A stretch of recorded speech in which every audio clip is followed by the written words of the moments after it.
Tyler Croft is being evaluated for ribs. Robert, last week, you seemed to have some things positive to take away, even though it was a loss. This one doesn't feel like that. Would you agree with that, that there wasn't anything positive out there tonight? I mean, there's always going to be things positive that you can take out of stuff. Defense, I thought, settled down, did a really nice job, had a good goal line stand, got the ball.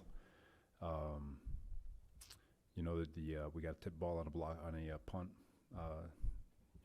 Gave ourselves a chance at the logo, but we play hard, but playing hard's not good enough sometimes. So we got to be much more proficient, much more precise in the way we operate.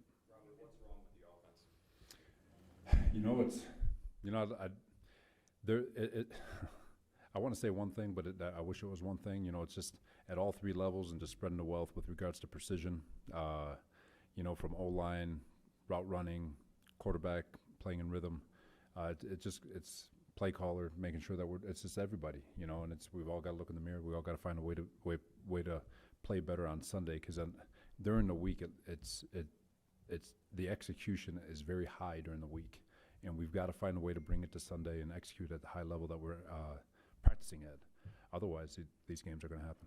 There were 5 sacks today. I think Zach got hit 8 times, but there were a couple other ones where he was crushed and all that stuff. I mean, when you combine that with the fact that the receivers also dropped probably 5 or 6 passes today, I mean, is this stunting Zach Wilson's development? No, I wouldn't say it's stunting. But that's what I'm talking about. It goes across the board. Receivers catch the ball, O-line protect, quarterback get rid of the ball in rhythm. It's everybody. We had opportunities in the first half. Zach has a really good scramble. We have a chance to get inside the 10-yard line. Then we get a delay game that knocks us out of field goal range. I mean, it's just we've got to play cleaner. And so there's a lot of things where you can look at the game and say, hey, we've had our ops, but at the same time, if we're not cashing in on those ops, it doesn't really matter. Robert, you've been outscored 46 to 3 in the first half of these games. That would seem to indicate that there's something the team's not prepared. Like, how do you explain that lopsided? No, I don't know about prepared. Obviously we're always going to look in the mirror at ourselves first, right? And everything starts with coaching. But we come out. I know we're playing with a heck of a lot of energy, and we've got to cash in as an offense and give ourselves a chance to possess the ball and put ourselves in position to score. We're right there to convert 10-3, and it's a game. Instead, we have to punt, and we're playing the field position battle again. But you're right. We do got to be better coming out the gates. We got to start faster. But that's a organizational thing. Robert, offensively, you guys are averaging 6 points a game through the 3 weeks. Do you feel that things are broken right now because of the number of areas that you said you guys are kind of failing in? No, because it's execution. There's a lot of things that obviously when you are averaging 6 points a game, you could easily say it's broken. But at the same time, we've got a lot of young guys out there, but then we've got to execute. We've got to cash in when those opportunities come. And there's clean pockets. Quarterback's got to stay in there, throw the ball. Receivers got to catch it. And it just seems like every play, it's one breakdown from one different position, and coaches included. And eventually we got to piece this together and execute. Robert, what happened on the delay game on the field goal? We've got to transition faster into field goal. We're looking for a shot clock reset with the ball being way downfield and all that stuff, but obviously they're not going to give it to us. They're standing over the ball. But we still got to operate a lot faster. I'm going to start with coaching on that one. We got to get guys on and off the field faster, and we got to get the ball off. And 8 penalties today, and several of them of the killer variety.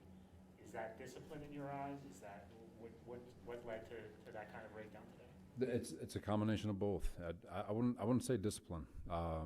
We got another roughing the passer penalty with Shaq. We had a taunting penalty with Hardy. We had an offsides with the D-line.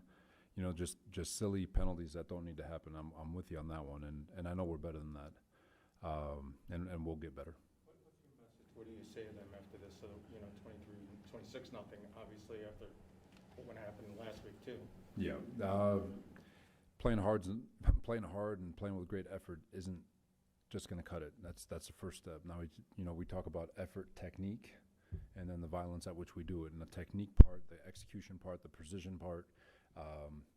Offense, defense, special teams, everyone, coaches, everybody operating, at a very high level, a very precise level, is what wins football games, and we're missing that part of it right now, and we got to get that one together quick. Everyone understands, you're playing a lot of young people, a lot of rookies, it's a rebuilding type situation, but yet there seems to be regression, which would seem to be alarming.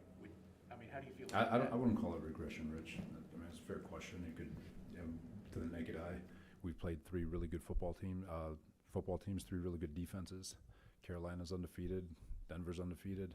All three of them have top 5 defenses. So this has been a rough indoctrination for the quarterback in our offense. But at the same time, you do expect plays to be made and progression to be made, and you're not wrong. But at the same time, I don't think it's regression at all. How do you keep the players that are in that locker room? Because, I mean, a number of those guys were here last year to get into the here we go again mindset. 'Cause this was a 2-14 team last year, 0-3 now this year, and coming off back-to-back games where it wasn't really close. Yeah.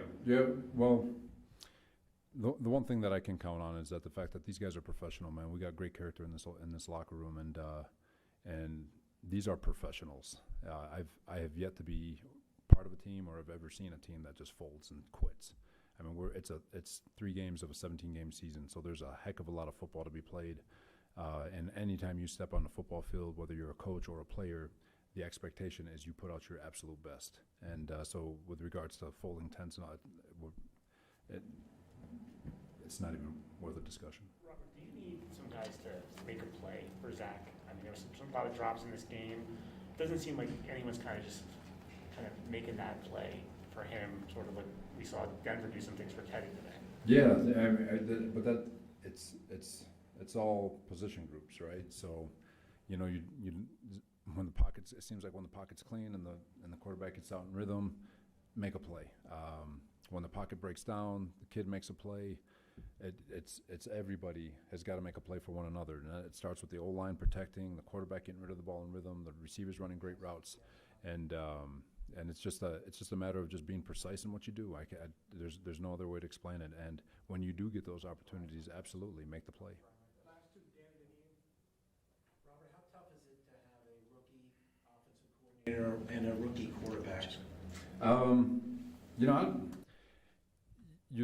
You want to say it shouldn't be tough, and I know that from a play caller standpoint, it's his first time calling the game and all that stuff, and obviously with a rookie quarterback and all that, it's going to be tough. But you do want to see growth day in and day out, and you want to see them, the entire offense just in general. You want to see that growth. You want to see that communication. You want to see that precision as we go, and I think we'll see it. I mean, like I said, I feel like we've been having great weeks of practice. Obviously, games are not showing it, but at the same time, we just got to stick to our guns, stick to our philosophy, stick to our professionalism, and try to find a way to convert all our practice habits to the football field and see if we can pull a good one together. Robert, the receivers obviously could have made a couple of plays that would have changed the tenor of the game, particularly for Zach. But that aside, just what is your assessment of where Zach is after the third game, as opposed to after the first game where he made a lot of plays and showed toughness and resilience? It does seem like it's going in the wrong direction for him. He's, again, I don't want to sugarcoat anything, but he had his best week of practice. He really did, in terms of eye placement, footwork in the pocket, stepping up and climbing in the pocket when he hit his back foot, going through his reads, 1, 2, and being very deliberate in the way he worked. And he's just got to stick to that. He's just got to trust that process, and he's got to take what he got on the out in practice, and he's got to trust his week of preparation and bring it to the football field and execute at that level. And at the same time, everyone's got to pitch in. But this is a collective effort, and it's something that we got to get fixed. Thank you. All right, thanks, guys. Thank you.